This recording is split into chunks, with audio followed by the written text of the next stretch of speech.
welcome. It's afternoon already.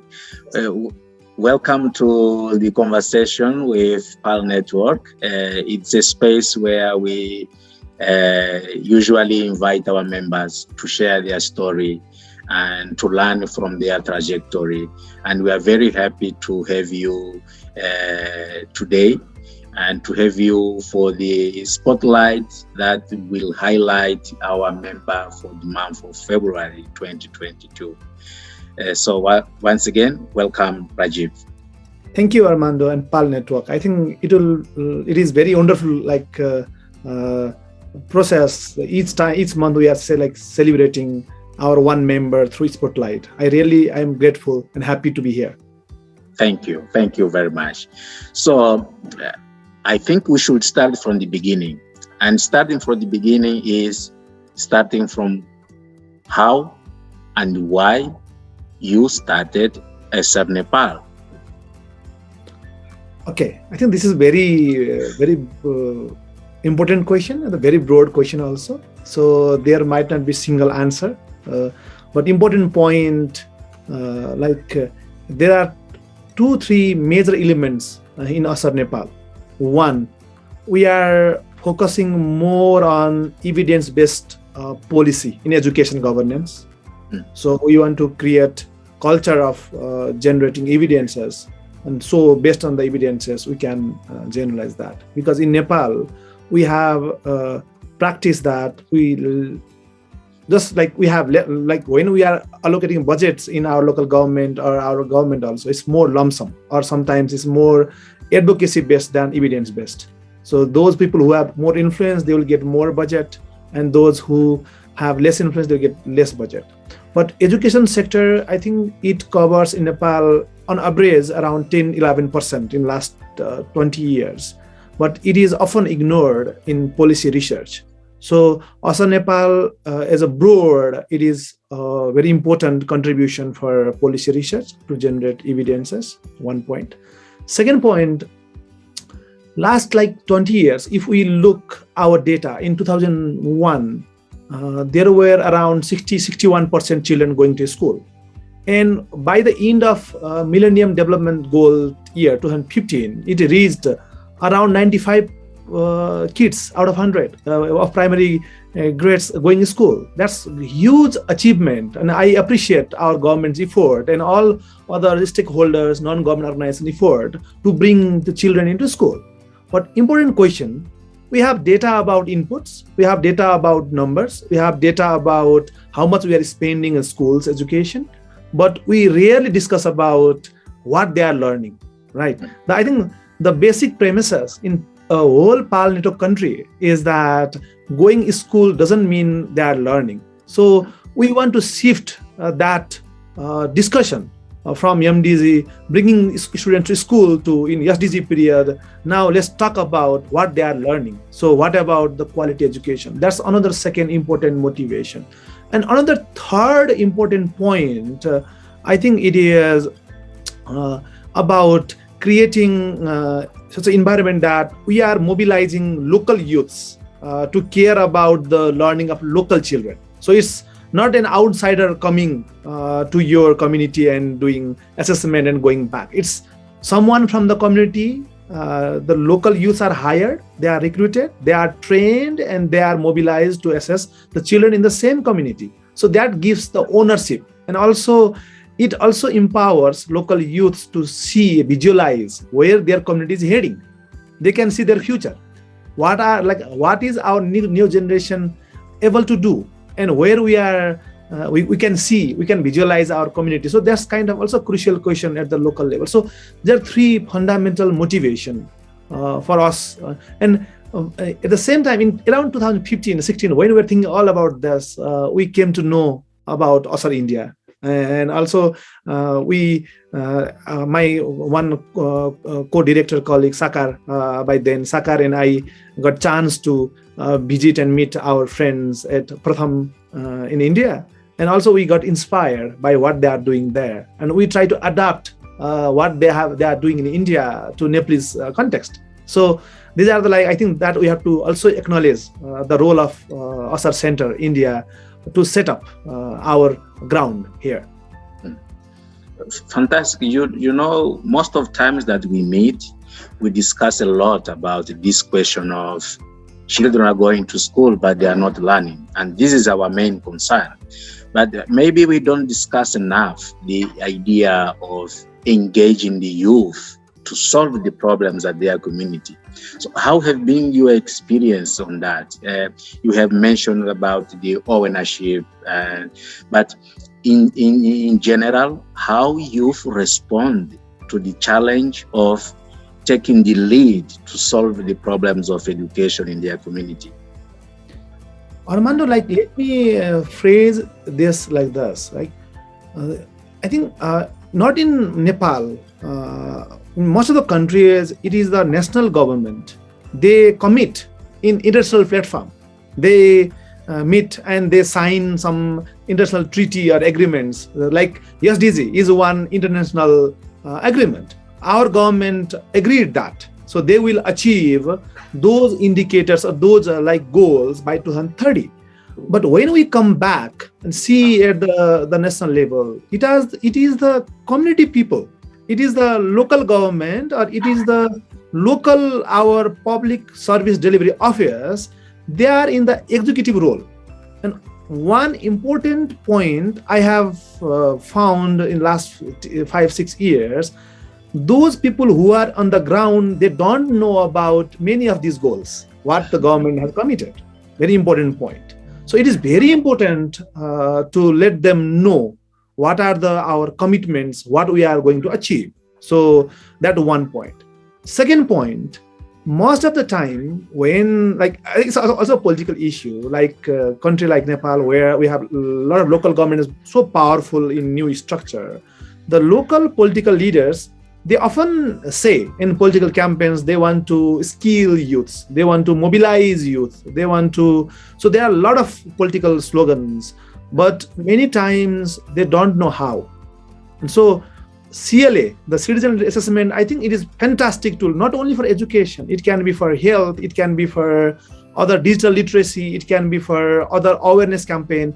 So CLA model itself is very unique and very important. So I found it's very powerful tool to create accountability at the local government level, at the community level. So whenever we go in community, we found it is very, very, very easier to recruit volunteers when we tell them what we are going to do. When we tell our objective, our mission, they become excited because we are caring about our own community, and they become so excited. And also last week I was in Karnali province, and I was visiting many communities. I met many youths, and now I was so grateful because one of our objective was met. When I heard the word, there were like 4-5 youths coming in front of me saying, now we knew the process, how to assess. We knew this is the diagnosis process, like medical diagnosis to diagnose some cancer or something like that. Now, what is the chemo? How we treat that? So that question they were raising. I think that is the power. Already we achieved something, because now these youths are questioning to me, means they are ready to question their stakeholders. They are ready to question their community leaders. That is the thing we want to ignite. I think that is the thing we want to give. So in that context, in my experience, I found this is very, very, very successful in that way, because we are able to at least let them know, understand their part. We assess, we diagnose something, so that will show us the problem. Now they have to think about how they can intervene for a certain time, or maybe again we can evaluate the intervention with the same diagnosis process, and we can either change the model or we can also modify the model so to achieve more. So I think that idea already I felt is there among our volunteers.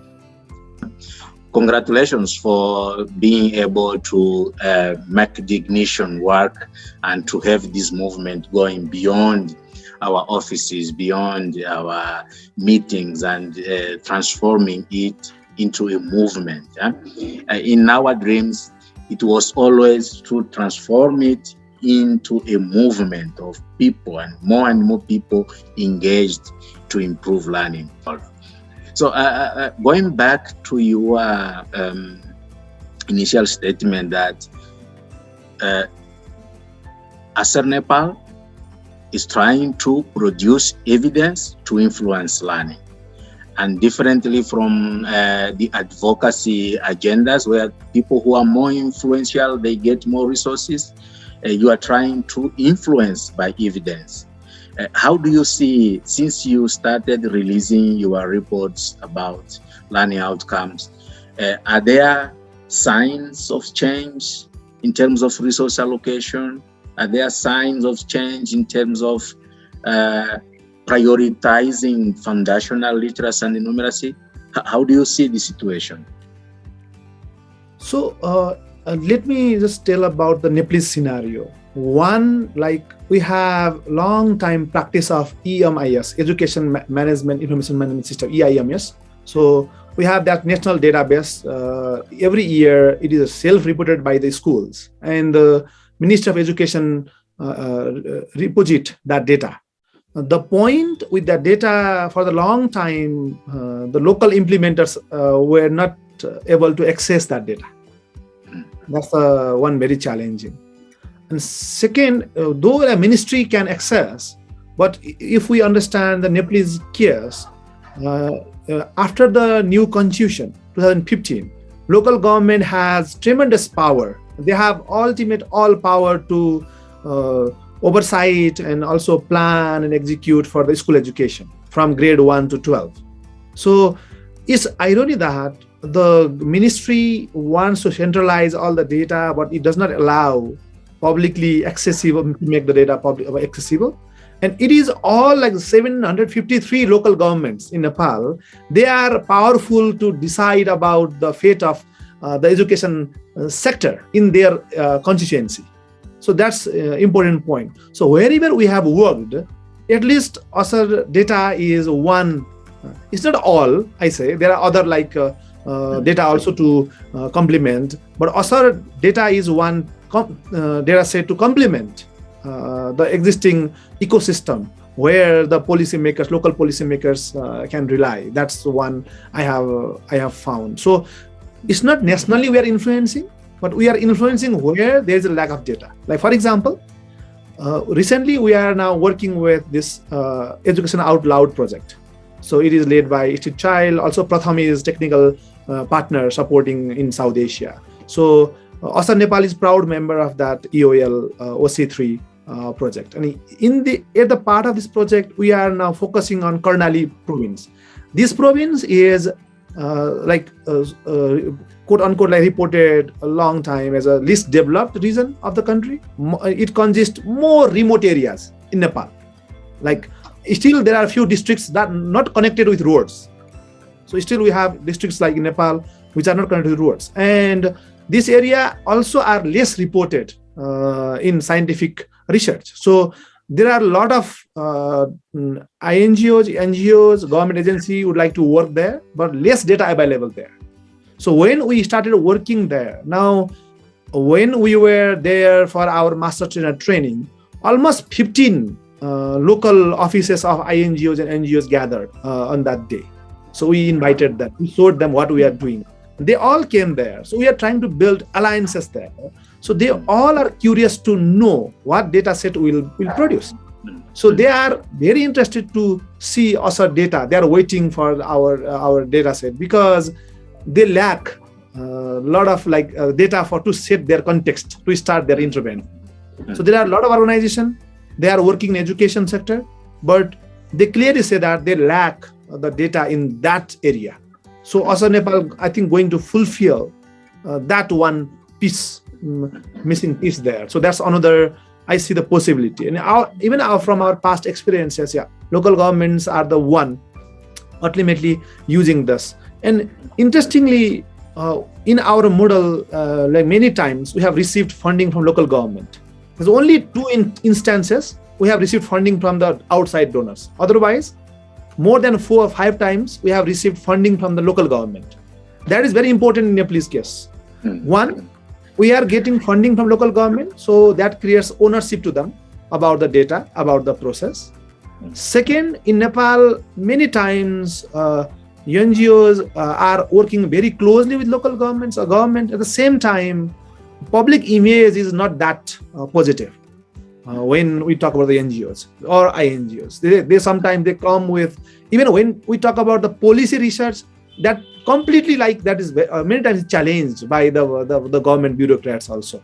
So it's very, very important to have that ownership and to have that issue. And I think that is the model where we can sustain the practices. If the executor or the policy makers of those who decides on education understand why we need this, and if they understand, if they are willing to put their money also, that means that already show their commitment.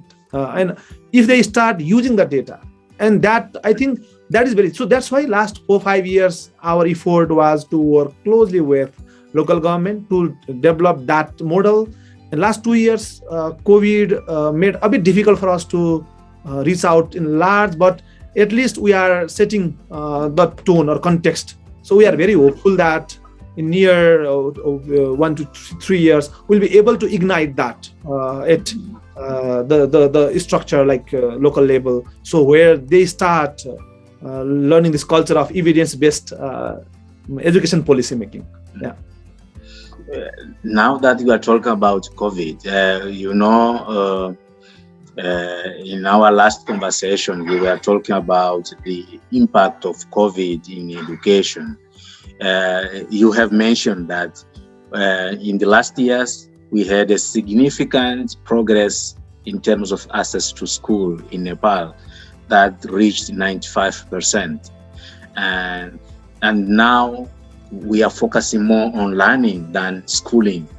How do you see the situation of COVID? How did it impact in learning in general in Nepal? So one point very important, like when pandemic started, the government used the very foremost, like first only a kind of like instrument as a restriction, and all the schools are closed, right? It's almost for more than 1.5 years closed. It was opened and again closed, and even recently also it was closed for more than 1 month. Just last week it resumed back. So it is like still not solved, right? So one important point that clarified in Nepalese case, many schools they start online learning opportunity, but the digital or online learning was completely failure in majority part of the Nepal. It was not successful to engage for various reasons. Maybe one reason would be access of the, even in some families they have access, like imagine they have 1 or 2 mobile phones, they have 4 kids. So they are in the different grades. So even sometimes they have access, there are kind of other challenging issues. And also broadband internet is another issue, because outside of Kathmandu, when we reach, the reliability of internet is very, very poor, and that also creates trouble. And that's why our government brought a very comprehensive one policy document to ensure the alternative learning. So they also try to mobilize television or local radio or FM stations and other mechanisms. But still, these are not effective. But important reason why I say this, because whatever mechanism or process or alternative ways we want to create, I think in the same direction, we have to also convert our measurement or our grading patterns. If we keep the same grading pattern, like the teaching textbook and examining them and improve, like just progressing their grades, just grading them and just like shifting their grades, upgrading them into grades based on their exam. If we are following the same traditional mechanism and we are trying to adapt to the new learning alternatives, now I think that's not fitting together. That's why we can see more learning loss in the conventional ways. But at the same time, if we see our other ways, right, I think we need some massive change in the way how we evaluate our learning of our children. So CLE is one tool where we look the level wise, right? We just check the different levels of the children. But here in our school system, we are not focusing on level. We are focusing on the grades or classes. So that is a core concern from many parents, many children, why they are not able to learn effectively, because when they are part of radio program, a TV program, or some games, so that gives them different exposure, different kind of learning opportunity. Now they have to go back and sit in the same in-person. Nepal never it didn't allow the digital examination system. They have to go back in person in school and again give the pen and paper test. So that's the really challenge, big challenge for learning, ensuring the learning of children. Did ASER Nepal develop any kind of response to COVID, both in assessment or action? Did you had any activities specifically designed to respond to the learning during COVID? In ASER Nepal, actually, we focused last 4-5 years only on assessment part. We never tried any action. But this year we have one small grant on trying innovation from the PAL network. So we are trying to develop one innovative action method. That's our first. And also, but many times we try to adapt TAL, teaching at the right level. And we encouraged our partners, our collaborative partners to adopt certain measures. But what we did last 1.5 years, we ran series of webinars. There are 3 or 4 series of webinars we conducted in Nepal. Even the spokesperson of the Minister of Education came, and he took part very actively in our webinar. And it was more like policy engagement we did 1 year. So rather than directly we intervening.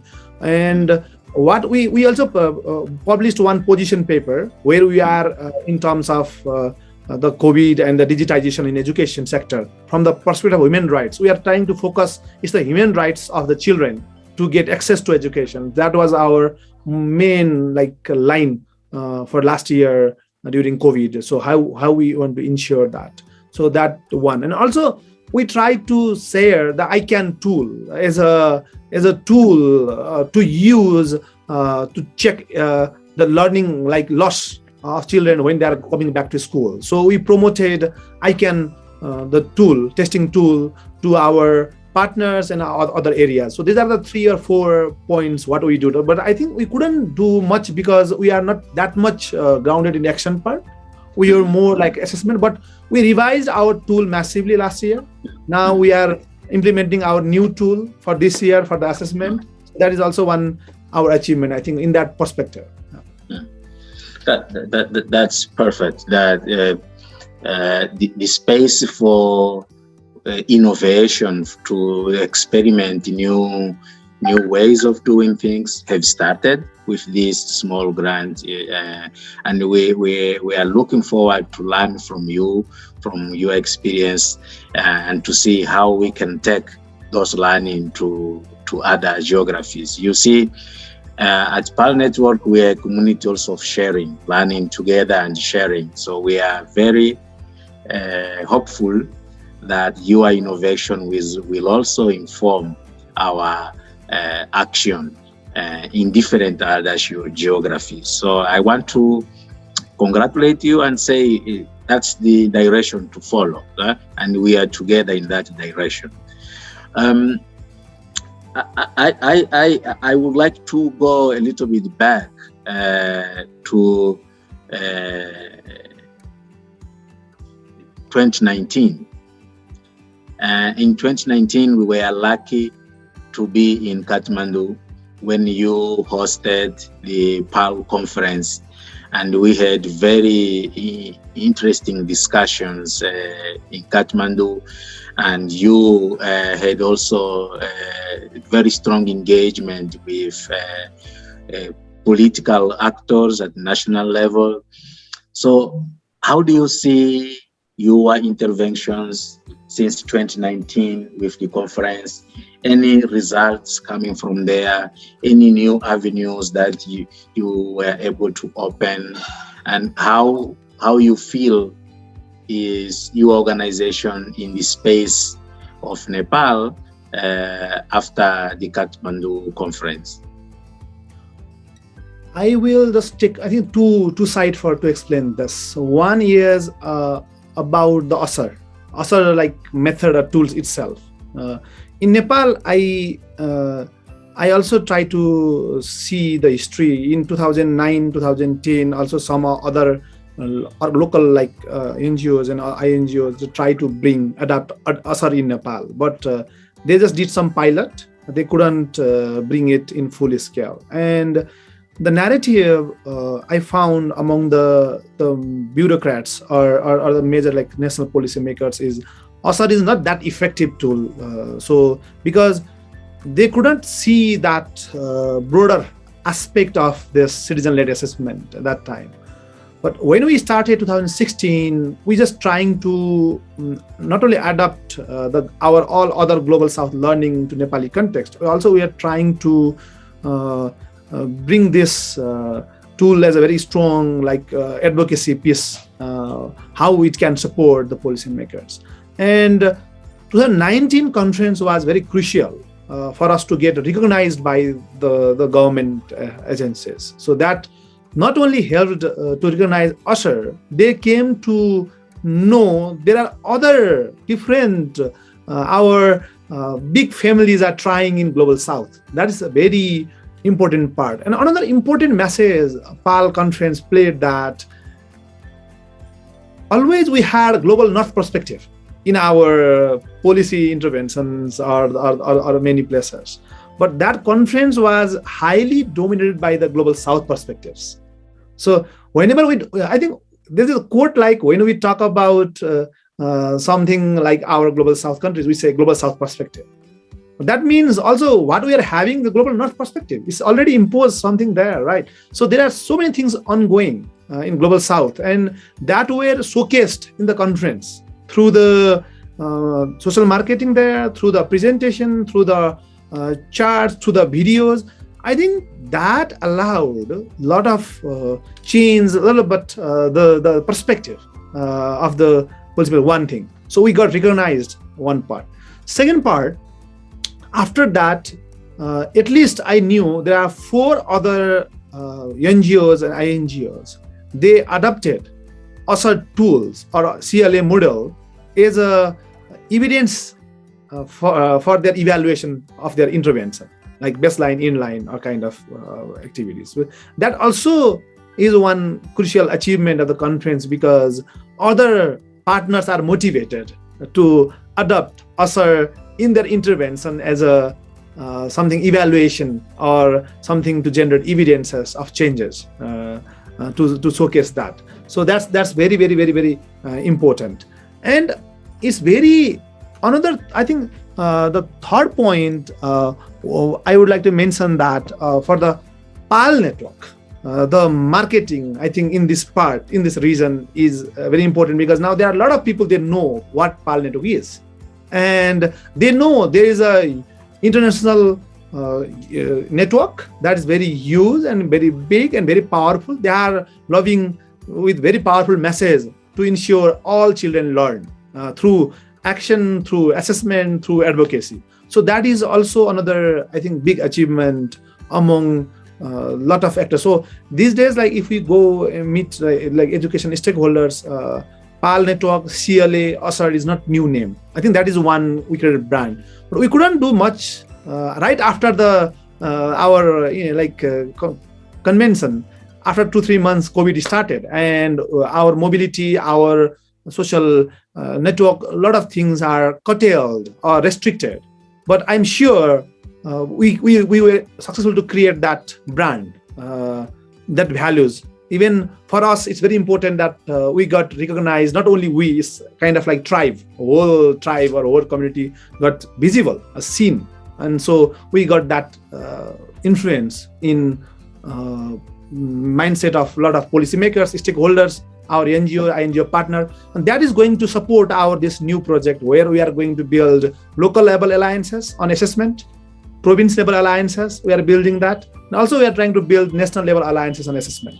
That is very important. And so through this EOL project, we are going to build the South Asian alliances also very stronger. So I think that conference paved the route for this our new project. So now what project we have here is the outcome of that conference, because we are able to, because that time in that conference, our friends from Afghanistan, also Myanmar from joined. Now we have here 4-country consortium in this project: Afghanistan, Bangladesh, Nepal, Myanmar, also India supporting us. And so I think this is also one outcome I think I take as an opportunity to thank you, PAL Network, for creating such conducive environment for bringing different actors together for ensuring all children learn. To you personally, what is it that inspires you to do what you do? When I look back, it's very important to know our footprint, where we belong. So when I look back, when I was in grade 1, when I was in grade 8, I remember all my friends. So there were more than, I think, 150 or 200 of my friends when I was in my primary schools. Now, when I stand here, if I see, I only can see 1, 2, I think. 2, we are only 2 here who have completed a university degree and who are in this country like doing something. So I always feel I am the exceptional case from my community because I reached to this far. It's very important. So what about all other 199, 95 my friends? They are now left behind. I feel like if we could have got opportunity of skill-based learning, many of them could have got more better opportunities. Their life would have been a bit different. So now when I go to meet our volunteers when we are doing this assessment, and I see those young faces, and I see our reflection on them. They are our next generation in Global South. I think that is something I can come back and just I can smile before I go to bed.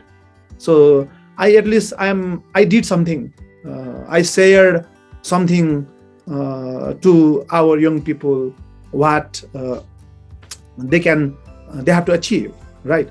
So important point, I am focusing myself on 2-3 spectrum in Nepal. One, I am focusing one aspect, one pillar is more CLA, the learning assessment. Another part, I am focusing much more on peace education. That is very important to retain or create the culture of peace in classrooms, how we can create dignified classrooms so there's a less dropout. There is a learning through play, learning through respect, learning through our generations are growing up under a lot of discrimination, or what they are modeled in their classroom, they learn that.